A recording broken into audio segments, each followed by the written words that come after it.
आज अगर आप स्टेशनरी लेने जाते हो मार्केट के अंदर, हाई चांसेस है कि आपने डॉम्स का नाम वहां पे पढ़ा हो। ऐसा क्यों है? क्योंकि सेकंड लार्जेस्ट कंपनी बन चुकी है स्टेशनरी सेगमेंट के अंदर इंडिया में। कंपनी स्टार्ट हुई थी 1973 के अंदर एज आरआर इंडस्ट्रीज। उस समय ये लोग कॉन्ट्रैक्ट मैन्युफैक्चरिंग करते थे बाकी ब्रांड्स के लिए, अपना खुद का लेबल नहीं था।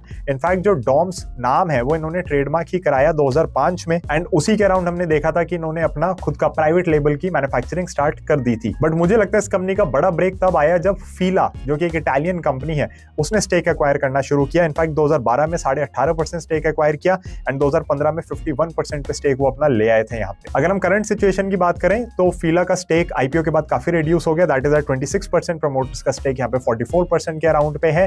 This company has grown tremendously. वो ग्रोथ कैसे आई है? पहली चीज तो इंडस्ट्री में ग्रोथ है। तो Indian stationery industry in fact 10% plus CAGR से एक्सपेक्टेड है कि ग्रो करती रहेगी आगे। उसके अंदर पेन्स की ग्रोथ सबसे ज्यादा मानते हैं, राइटिंग इंस्ट्रूमेंट्स की। बट मुझे लगता है कि यहाँ पे ग्रोथ ओवरऑल भी रहेगी ड्यू टू प्रीमियमाइजेशन। प्रीमियमाइजेशन का क्या मतलब है?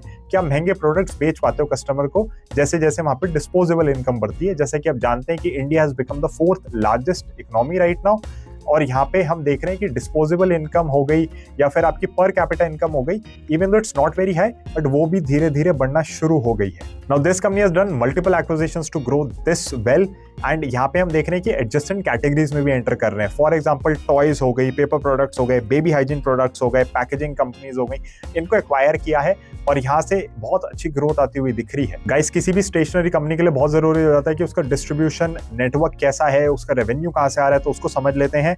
अगर हम डिस्ट्रीब्यूशन चैनल्स की बात करते हैं तो ऑफलाइन ट्रेड से 70% है, यानी कि स्टेशनरी शॉप्स में आप नॉर्मली जाते हो, वहां से फिर आप खरीदते हो। उसके बाद अगर हम B2B देखें, इंस्टीट्यूशनल बेस्ड कहीं ना कहीं, तो वहां पे 20% सेल्स हो जाती है।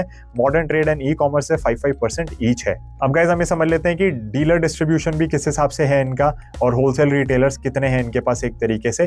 तो ऑलमोस्ट 3900 तो इनके पास डीलर्स या डिस्ट्रीब्यूटर्स हो गए, एंड होलसेलर्स रिटेलर्स जो होते हैं 1,15,000 है। अब गाइस, क्विकली समराइज कर लेते हैं डॉम्स के बारे में। मेरे को जो सबसे बढ़िया चीजें लगती हैं वो ये है कि एक, ये ग्रो बहुत अच्छे से कर रहे हैं क्योंकि ये बिजनेसेस एक्वायर कर रहे हैं, एडजेसेंट कैटेगरीज में एंटर कर रहे हैं, वो कैटेगरीज जिनके अंदर मार्जिन और भी बेटर हो सकते हैं। यहाँ पे इंडस्ट्री में हमें प्रीमियमाइजेशन का इफेक्ट आता हुआ दिखेगा, दिख भी रहा है, और कहीं ना कहीं उसका भी बेनिफिट इस कंपनी को यहाँ पे मिल रहा है। हालांकि अगर मैं मार्केट के हिसाब से बात करता हूँ तो मैं देखता हूँ कि ये कंपनी को बहुत अच्छे से वैल्यू किया हुआ है मार्केट ने, बिकॉज इसकी ग्रोथ बहुत अच्छी आ रही है, राइट। तो आपको खुद का एनालिसिस करना है कोई भी पोजीशन लेने से पहले। I am no longer SEBI registered, this is just a business analysis.